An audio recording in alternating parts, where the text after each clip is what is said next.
Muy buenos días, amigos. Una edición más de Pico a Pico. Los saludan sus amigas Mónica Yaya y Rosa Bartra, siempre agradeciendo a la Coordinadora Republicana. Te pedimos, síguenos por nuestras redes en YouTube como CRTV, Coordinadora Republicana Televisión. Además, agradecemos al portal La Abeja, a BHTV, nuestro canal, que lo encuentras en Cable Más. Mónica, muy buenos días, ¿cómo estás? Viernes 24 de febrero, ya se nos fue el mes. Buenos días, Rosa, buenos días a todos los que nos escuchan. Permíteme, Rosita, mandar un saludo a todos mis compañeros en el mes de la fraternidad, agradecerles por el trabajo anónimo que hacen todos los días por el Perú y agradecer también con una oración a los apristas que se fueron defendiendo la bandera peruana, defendiendo la democracia y dándonos el ejemplo a los apristas de hoy de entrega total de su vida por el bien de todos los peruanos. Muchas gracias, Rosita, por estos minutos que me concedes. Felicitaciones, Mónica, y felicitaciones a todos los apristas porque han retornado con todo a la vida política, ya están formalmente inscritos, están en su mes y creo que han recibido su resolución en el Día de la Fraternidad, así que ese tipo de símbolos creo que tienen un gran significado.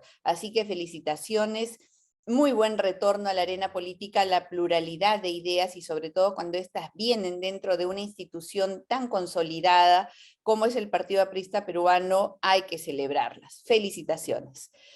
Mónica, y ojalá todo fueran buenas noticias, ¿no? Ojalá la democracia se siguiera consolidando con el ingreso o el reingreso, en este caso, de los partidos políticos que tienen doctrina, pensamiento, militancia, trayectoria, historia, etc. Pero lamentablemente nuestra democracia, que con eventos como el que estamos felicitando y por los que nos alegramos en este momento, siempre fuese materia de fortalecimiento, pero no es así. También hay temas de debilitamiento, por múltiples causas. Una de ellas es, qué duda cabe, probablemente una de las que se lleva el mayor porcentaje de descrédito para destruir nuestro país es la corrupción. Sin embargo, también esta semana hemos tenido buenas noticias en la lucha contra la corrupción. El gobierno de los Estados Unidos de Norteamérica por fin aprobó la extradición del expresidente Toledo. ¿Tus comentarios? Gracias, Rosa. Efectivamente, para hacer un recordaris, para recordar a quienes nos escuchan cuál es la razón por la que se está solicitando, o mejor dicho, por la que en estos momentos se encuentra suspendido el proceso de extradición de Alejandro Toledo. Alejandro Toledo, entre otras denuncias por corrupción, tiene la referida a una supuesta recepción de 32 millones de dólares como resultado de la ejecución de obras en la Interoceánica 2 y 3. 32 millones de dólares que habría recibido Alejandro Toledo disfrazado de el Cholo Sano y Sagrado, como lo llamó su esposa Elian Carr, quien también tiene acusaciones por corrupción. Y esto nos hace ver a quienes nos escuchan que el ser cholo, el haber tenido un origen humilde, no garantiza la honestidad de parte de algunos políticos, ¿no? Debería ser efectivamente una garantía de comprensión, una garantía de querer hacer las cosas bien por haber tenido un origen humilde, pero ya vemos cómo algunos presidentes, como Alejandro Toledo, como Pedro Castillo, utilizan nuestra raza para engañar a los peruanos y para volverse ricos de manera ilegal. Y bueno, en estos momentos en el que ya se esperaba el arribo de Toledo traído por la justicia peruana al Perú para que cumpla con la condena que le corresponde, una corte de Estados Unidos ha decidido suspender por 7 días tal procedimiento de extradición, y mientras tanto el señor Alejandro Toledo está solicitando que además se le otorgue un habeas corpus que le permita seguir residiendo en Estados Unidos y no cumplir con el pago que él tiene que hacer ante la justicia peruana en nuestro país. Efectivamente, Mónica, tuve el honor de presidir una comisión investigadora que, entre otros temas, cuando fui congresista de la República, que entre otros temas investigó el latrocinio alrededor de la carretera interoceánica. Nosotros investigamos específicamente los tramos 2, 3 y 4.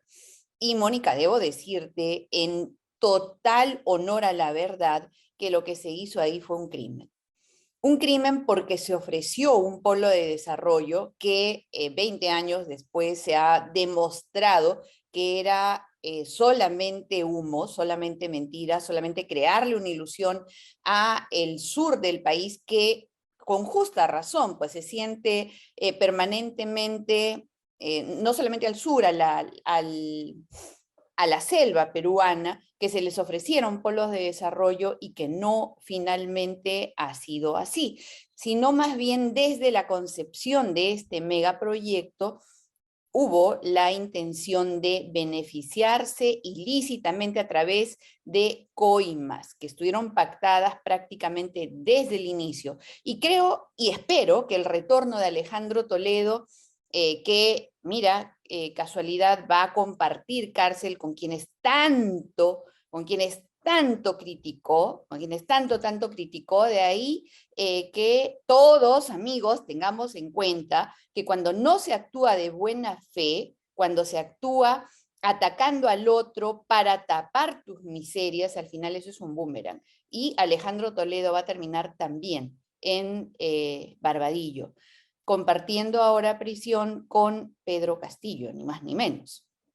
Pero creo que bien ganado eso, bien merecido la coima de Alejandro Toledo, no solamente por delación, sino también por ruta del dinero, está plenamente comprobada, y espero, decía, que hable, que también señale a todos sus cómplices en ese momento, porque definitivamente él no actuó solo. Y el Ministerio Público tiene un enorme instrumento con cantidad de información documentada, no los dichos de alguien, en el informe que obra en las manos del Ministerio Público, el informe del Congreso de la República. Así que la historia nuevamente nos da la razón y le da la razón a la verdad y a la justicia. Solamente es cuestión de tiempo. Vamos a seguir viendo este tipo de sucesos. Alejandro Toledo, la justicia en nuestro país te espera, no vas a poder escaparte como lo hiciste durante tanto tiempo, y esperamos que respondas como corresponde. La cárcel no nos alegra, no le alegra a nadie, pero la justicia sí. Y esperemos que la justicia por fin tenga una lucecita al final de tanta oscuridad por tanto tiempo que ha vivido nuestra patria. Mónica, y los hechos no descansan, no descansan. Pareciera que esta semana hay revelaciones que nos alegran porque nuevamente reconocemos que solo el tiempo nos muestra la verdad. Y en el caso de la SUNEDU, qué duda cabe que tenemos una verdad inmensa abierta a nuestros ojos, que tiene que ver con las consultorías que se habrían hecho indebidamente, innecesariamente, y que generaron 700 millones o más de despilfarro del dinero que debió servir para mejorar la educación universitaria en el Perú, pero que sirvió para beneficiar a un sector ideológico y obviamente a quienes comparten ese sector ideológico. Hablamos de las consultorías que se hicieron en la SUNEDU desde el año 2012, 2013, y que generaron pues ese aferramiento, así se dice, bueno, que generaron que quienes se beneficiaban de ellos defendieran con uñas y dientes una supuesta mejora en la calidad de la enseñanza universitaria, que al final sabemos no es tal. ¿Qué te parece esto? Es cierto, mira, el actual ministro de Educación ha hecho una denuncia, ¿no? Dice que más de 700 millones se ha gastado en las últimas décadas en consultorías solamente en el Ministerio de Educación. Pero las cifras son peores, Rosa, solo que no las revelan. ¿Sabes por qué no las revelan? Porque de esas cifras terroríficas, en realidad han participado quienes hoy hacen las denuncias. Solamente en el año 2022, mira, no estoy hablando de la década, como lo hace el ministro de Educación, sino estoy hablando solamente del año 2022. En el año 2022, el Estado peruano ha pagado 750 millones de soles en contratos a dedo. En esos Solo en el 2022, Mónica, solo qué en el escándalo. 2022, 750 millones de soles en todos los ministerios, entre los cuales está el MIDIS, en donde la señora, hoy presidenta Dina Boluarte, estuvo como ministra. Si nosotros revisamos las consultorías que se han hecho, no solamente en educación, sino en el MIDIS, también nos vamos a encontrar con muchas sorpresas. Lo que pasa es que ese tema ha sido tomado por el gobierno de la señora Dina Boluarte para tapar otros escándalos, para salir, ¿no? Con un, seguramente el producto de un media training, para decir, mira, vamos a hablar de otra cosa escandalosa, luego de hablar del buffet del Congreso, salgamos con otro tema y tapamos todas las deficiencias que hay de corrupción en el gobierno de Dina Boluarte. Ejemplo, funcionarios. Ya hemos hablado la semana pasada de eso. Funcionarios en puestos claves, estratégicos, delicados, vulnerables para la corrupción, designados por Pedro Castillo, siguen en su lugar, ¿no? Entonces, la señora Dina Boluarte lo que quiere hacer es borrar lo que todos sabemos, que fue cajera de Vladimir Cerrón, y salir a denunciar actos de corrupción como si ella no hubiera participado de ese mismo gobierno. Claro, pero en el caso, y te doy toda la razón del mundo, Dina Boluarte ha sido definitivamente, además, siempre criticada, no por ideología, ni no por otras razones más que por propias, por cuestiones propias de su gestión y de su capacidad, nada más. Y además por sus antecedentes, por su propia conducta también. Así que acá nosotros no le oramos la píldora a nadie, no estamos aquí para eso. Sin embargo, en el tema de la SUNEDU, específico de la SUNEDU, qué duda cabe que ha sido pues un latrocinio, Mónica. Qué duda cabe que bajo el argumento de mejoramos la calidad universitaria, han cometido arbitrariedad y media y muchísimos delitos que esperamos que se investiguen. Bienvenida la transparencia, si tenemos que saludar algo de este gobierno, lo que está haciendo el ministro de Educación hay que aplaudirlo. La SUNEDU realmente se había convertido en un nido de ratones y de otros más grandes de su mismo género, así que eso no debe continuar. Yo creo que está bien, solamente para redondear mi idea. Yo creo que está bien, yo no digo que esté mal, pero estaría mejor si ellos luchan contra la corrupción de su propio gobierno. Esa sería la mejor muestra de democracia. Por supuesto, siempre señalando lo que es pertinente. Mónica, además con el análisis tan agudo que tienes y que saludamos acá, porque tú siempre vas al detalle. Y eso es algo que saludamos y que por eso creo que Pico a Pico sigue teniendo y va a tener cada vez más con seguridad seguidores, porque aquí la verdad la decimos sin miedo, sin pelos en la lengua y como corresponde. Y si discrepamos, pues tenemos un Pico a Pico, ¿no, Mónica? Lo que pasa, Rosa, es que el privilegio que tenemos tú, yo y muchos de los que nos escuchan es que cuando hablamos, en realidad nos referimos a lo que advertimos en nuestro día a día. Tú tienes una experiencia enorme como abogada y como congresista, y cuando tú hablas de algo que realmente sucede, ¿no? Nos vamos a la teoría. Ese es el gran error, por ejemplo, de los comunistas, ¿no? Teóricos y de los caviares. Teóricos amando... Sobre todo de los caviares. Sobre todo en los caviares. Ellos teórico resuelven los problemas del Perú en una oficina de San Isidro con aire acondicionado y con café gourmet. pero cuando les hablamos de temas concretos, ahí no. A la hora de aterrizar, aterrizan, pero de narices. Bueno, Mónica, también creo que es pertinente hablar del tema político de moda, el buffet del Congreso de la República. No sé cuál es tu comentario. Mira, yo creo allí, Rosa, que este Congreso es, no todos, pero gran parte de los congresistas son el tonto perfecto, ¿no? El blanco perfecto. Les hacen una pregunta que tiene que ver, que toca la sensibilidad del pueblo, que muchas veces no tiene para comer, y responden tonterías como cuando uno dijo, ¿y qué quieren que comamos? ¿Alfalfa? Y el otro dijo, lo que pasa es que tenemos que comer y no, estoy a dieta. Entonces, realmente son el tonto perfecto. Ahora, yo creo que por mirar al Congreso, por hacer daño a una institución que sirve para equilibrar los poderes que forman parte de nuestra estructura estatal, se están olvidando de, si quieren ver lo que se come en Palacio de Gobierno. Yo he analizado esos gastos.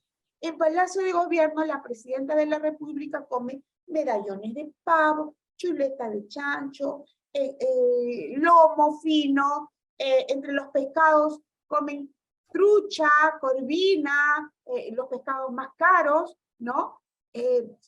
Hacen una compra increíble de los mejores embutidos, los mejores jamones, cada mes 60.000 soles en pan. Entonces, un momentito, está bien, a mí me parece bien que se toque el tema del Congreso para que también se remueva la sensibilidad de los congresistas y compartan un poco, se solidaricen con el pueblo que no tiene para comer, que despierten un poco su agudeza, ¿no? Y digan, oye, un momentito, yo creo que este gasto es innecesario, puede ser tomado como una ofensa al pueblo, ¿no? Pero creo que no se debe perder de vista ese presupuesto enorme que maneja el Poder Ejecutivo y al cual en estos momentos no están analizando. Y por otra parte, cuando los periodistas me preguntaron sobre este tema, yo dije, un momentito, a ver, vamos a ver, ¿realmente se ha hecho ese gasto? Yo creo que hubo ahí una contratación que no debió darse, pero me parece, Rosa, las cifras no cuadran. Me parece que esos gastos de los que hablan en el Congreso, en ese famoso buffet, no han sido del todo pagados. Eso no lo han analizado, porque he encontrado entre los gastos del Congreso, 2 de 1.500 soles en diciembre y 2 de 1.500 soles en enero. O sea, en total han pagado 6.000 soles.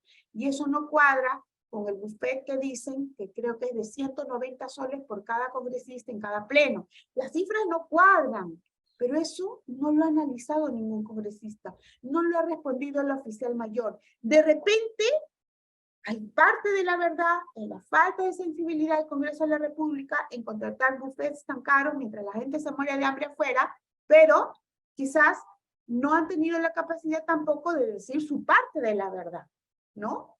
Me parece que los gastos no se han hecho.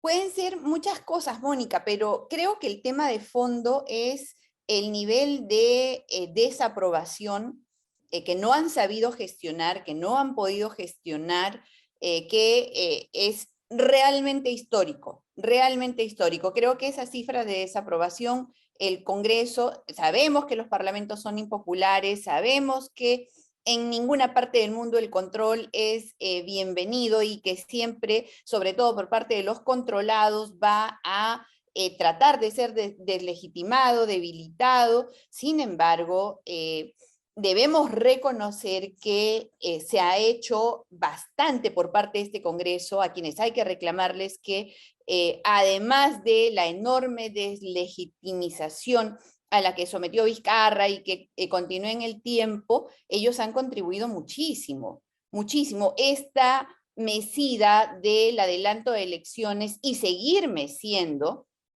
porque dejaron la puerta abierta, que la Comisión de Constitución siga tocando el tema.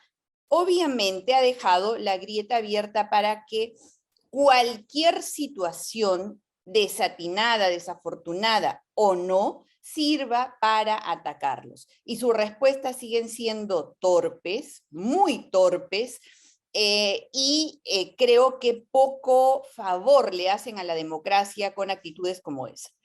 Saben que están en una situación bastante complicada, que el esfuerzo que deben hacer para recuperar la legitimidad del primer poder del Estado es inmenso, y en lugar de asumirlo como tal, siguen actuando como si no pasara absolutamente nada. Y no es verdad, sí está pasando. Sí tienen una situación complicada, sí es precario, y sí están poniendo en gravísimo riesgo la democracia. Así que desde acá yo les rogaría, mira, les rogaría que sean más prudentes, que sean más patriotas, que asuman el momento histórico tan difícil que les ha tocado, y que con valentía, sí, pero también con muchísima sabiduría y amor por la patria, tomen decisiones acertadas. De lo contrario, vamos a estar con la democracia prácticamente desaparecida, y sí, pues habremos dado paso por completo a la oclocracia, que es el gobierno de la multitud, el gobierno de la turba, el gobierno de la protesta, y creo que ningún país en el mundo en este momento, menos nuestro país, que es un país tan noble, merece algo como esto. Así es, como dije al inicio, son el tonto perfecto. Dan el pretexto que necesita un gobierno corrupto, como el que yo creo que es el de Dina Boluarte, para desacreditarlos más todavía.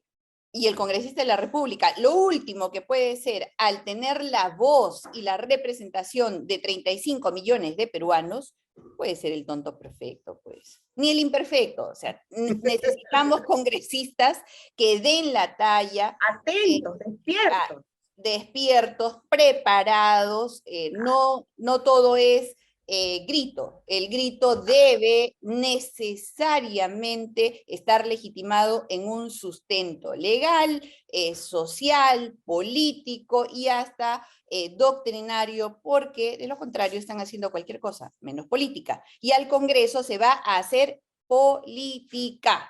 Un paréntesis nada más, Rosa. Yo me acuerdo, en tu tiempo como congresista, y cuando yo también trabajé en el Congreso, que fue, creo, más o menos en el quinquenio de Alejandro Toledo, los congresistas invitaban a almorzar a las delegaciones de trabajadores, a las personas que venían de sus regiones a visitarlos, a hacer cola bajo el sol para poder entrar al Congreso. Los recibían más bien y les invitaban un menú seguramente sencillo, pero tenían esa recepción para el pueblo. Ese tipo de sensibilidad hoy yo no la veo.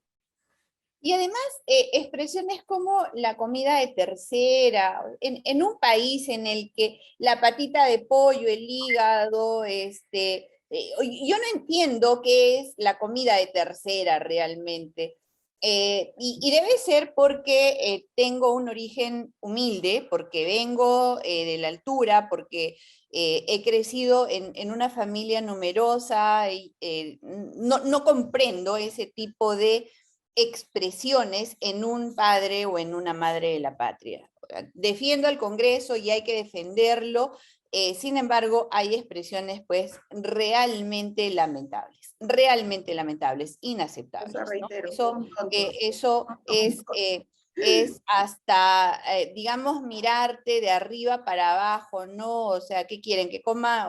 Sí, pues, o sea, hay momentos de crisis en los cuales todos debemos tener por lo menos empatía.